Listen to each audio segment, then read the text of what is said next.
going on, everybody? It is your boy Strifer. Welcome back to another video, and in today's video I'm going to be giving you my thoughts and opinions on the new Call of Duty World War II Resistance DLC.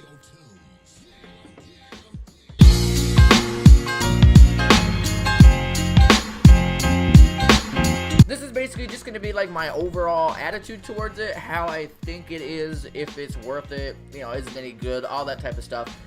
So with that being said, let's start off with the new war map, Operation Intercept. First off, I'll start with the dislikes of what I do not like about Operation Intercept. In part 1 of Operation Intercept, there is absolutely no cover on B-Cell. And I don't like that at all. Because when you go to take the prisoners in B-Cell, there's no cover for the defending team. You cannot defend B-Cell at all. You throw a nade through that window, the only spot that you have for cover is the stairs. And it's not even that good. You toss a nade in that room, you're going to kill at least a person, and you're going to injure everyone else, so it's just that much easier to take B-Cell. That's what I don't like about it. There's no cover to defend, so it's virtually impossible to defend B-Cell. A-Cell really doesn't need that MG42. If you ever go, like, if you're attacking on the A side, there's an MG42 above the A-Cell. I don't think that really needs to be there. It's not a big deal at the end of the day, but I just feel like, I don't know, I just feel like it kind of restricts you. Like, you really can't go in that open area because people are always on that MG. And I mean, I don't really like that about it. Another thing in part 1 of this war mission, where you actually have to take the prisoners, it's a really small space. Like other war missions we've had, such as like Operation Griffin and all that stuff, like, they're huge. Like, I mean, the part with the 3 tanks is like an entire map. Like, it's well, not, that's a bit of an over-exaggeration, but you get what I mean. Like, it's huge. This one is extremely small. Like, there is not much to go on, and the spawns are really close to the objectives. So it's pretty easy to spawn trap in some cases. Another thing about overall, like, all 3 of the objectives, not just the first objective, is that they're really close to each other. I mean, like, you can see the second objective straight from capturing the prisoners. It's about, like, 40 feet away. Like, you can literally get there in about 4 seconds. Whereas all the other maps, like, it gave you 17 seconds to leave that area. And, you know, if you were pretty far in to that objective space, it took you most of that 17 seconds to get back to where you had to defend. This one really doesn't need that. I mean, like, it's an insanely small area. Now we move on to Objective 2, which is capturing the radios. I think the radios are way too close. There's like 25 of them, but they're all in the same building. Like, it's way too, they're like, a war mode is supposed to be a huge map. Why not have a couple different buildings, right? Like, it doesn't make any sense to have all 25 in the same building. That to me just seems kind of pointless. The care package drop sucks. The care package for the team, which is the flamethrower, you know, it's supposed to be for the defending team. It drops in the top of the building where you have to destroy some of the radios. So the attackers are literally also right next to it. In most cases, the attackers end up getting the flamethrower. So I think if the care package were moved back towards the defending team's spawn a little more, it would make it more fair for the defending team. Because, you know, again, that care package is not necessarily for the attackers. Another thing is that it's also a very confined area. Like, from the bottom story of that building with all the radios, you can spawn trap fairly easily. I mean, they can still come through, like, the windows on the side, but generally overall, I mean, you're looking into their spawn. It's just a small little room and like a kind of like a little hallway with a door. Not necessarily hallway, but it's like a little opening with a door that they have to run through. So you're basically looking at their spawn. Another thing I don't like is that you can spawn trap, like I just said, from that room. So that little door that they run through, it makes for an easy spawn trap. You just have someone covering that left side where they can run, like where the tank is, and it's over. Objective 3, I don't really have much to say. One thing I do want to say, though, is that the MG at the end of the objective, when you're like 90% done, doesn't need to be there. There's 2 of them, and the first one doesn't need to be there. It just makes, I don't like it there. It doesn't really belong there. It's kind of pointless, to be honest. And I don't really like the care package drop for this one either, because it drops at like the beginning of the objective. And, you know, if the defending team isn't quick enough to get there, you know, they don't get it, which is what it should be for all of the modes. Like, you know, if the defending team doesn't pick up the care package in time, it should be free for the taking. But I feel like they don't really get much time to pick it up. Now we're going to move on to the likes. Objective 1, I like that it's fairly fast paced. Like, it's the close area makes gunfights a lot more frequent. Like, when you play, there's a lot more shit happening, and I like that about it. There's lots of points for the objectives as well. I mean, like, you know, rescuing a prisoner is like 250 points or so, and then getting everybody and passing the objective is plus 500. Plus, you can get kills and all that stuff. It's really good, and the same could be said for the second objective. You know, there's 25 different radios. I think they're like 80 points each, so you can get tons of XP from it. It's a fairly good thing to get XP, plus kills and all that stuff.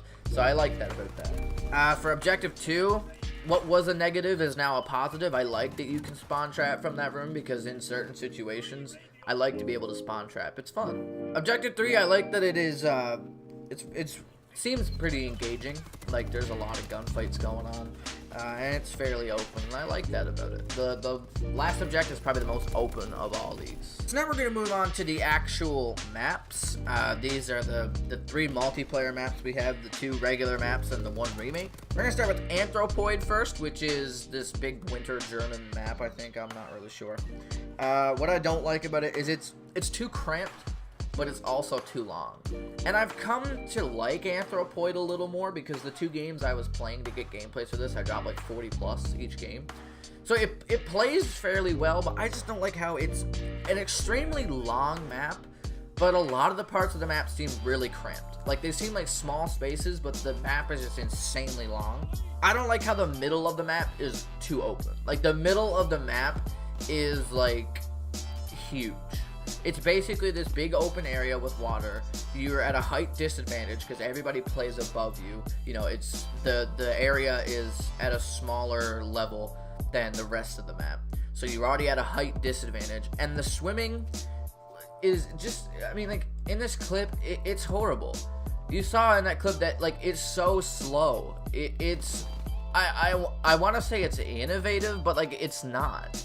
I mean, Black Ops 3 did swimming just fine. What was the problem with this game? I don't understand. The likes I have for this map is pretty much just swimming is innovative. There's not much I like about this map. I mean, I like the overall flow of it in a way sometimes. It depends really what you're playing.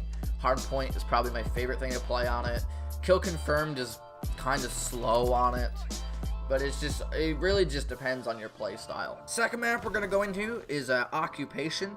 This right here is the Resistance remake. And I was kind of skeptical because I don't like how we're only getting 3 regular multiplayer maps, assuming you don't play War Mode, which I actually didn't until this new map came out. Let's just say, like, if you don't like the War Mode, you're only getting 3 maps. On top of that, for this DLC, you're only getting 2 new maps, because you're getting a map that we've already had in MW3 and a map that already got remastered last year in Infinite Warfare. Not that anybody actually played that game. But there's not really many dislikes to this map. If you liked it in MW3, you'll like it in this game. I can't say if you liked it in Infinite Warfare, you'll like it in this game, because it's 2 completely separate games. But overall, I mean, it's a fairly good map. The only thing I really don't like, I think, is just some detail attentions, like that the Eiffel Tower is actually in a different spot than in MW3. Like, in MW3, it's facing, how do I say this? It's facing towards all the tall buildings, like towards the back of the map with the car and everything, whereas in this one it's actually facing towards that big, like, open courtyard with all the ammo supply. I don't really know the call-outs for the map, so I can't say it, but the Eiffel Tower is in a different spot, and I don't know, that just got to me. I like the overall feel of the map. I mean, it's just the same flow as MW3, so if you like the map in MW3, you're gonna like it in this game. And overall, I like playing the map. It's pretty fun. Last but not least, we are gonna go to the map Valkyrie. The only dislike I have for this map is actually the MGs. I don't like them how they're at that long sight lines. I don't know, man. I mean, they're cool and, like, they're interactive and stuff, but I just don't like them. Like, I don't like the MGs being placed everywhere. It's like, I don't know what it is about them. I just don't like it, you know? But the likes, I love this map. This is actually probably my favorite map in all of World War II. Not just this map pack. Out of all of World War II, this is probably the best map, okay? Out of every single map in World War II. Because apparently it's not a Detroit remake, like from the Advanced Warfare game, Detroit, that map. It's not a remake, but it's insanely similar. And Detroit had some pretty good flow. Like, Detroit was a very good map. And this map, I don't know what it is. It's just, it has such good flow, and it has such great gameplay. It's amazing. Like, it's so good for every single type of playstyle. You can play domination on this map, you can play TDM, kill confirmed, hardpoint, it runs everything. Overall, it just feels like a classic Call of Duty map. Like, it just feels so good. Overall, I think this map pack is fairly good. I haven't played the zombies, and I'm not going to be reviewing the zombies. I'm sure there's plenty other zombie channels that have reviewed it, and I'm not really into the zombies, so I'm not going to say anything about that. But overall, I do like this map pack. I think it's pretty good. Overall, I mean, it really depends on if you want the map pack. I think it's good, and if you get it, I don't think you're going to be disappointed. But if you don't want it, like, you know, it's not going to really hurt you. However, I do like this map pack, and I mean, if you want to try it out, get it. You're not going to be disappointed. Thank you guys so much for watching. If you guys did enjoy, make sure to leave a like. Subscribe if you're new. Follow my Twitter for all the latest updates. Links will be in the description. Thank you guys for watching, and I will see you guys in the next video.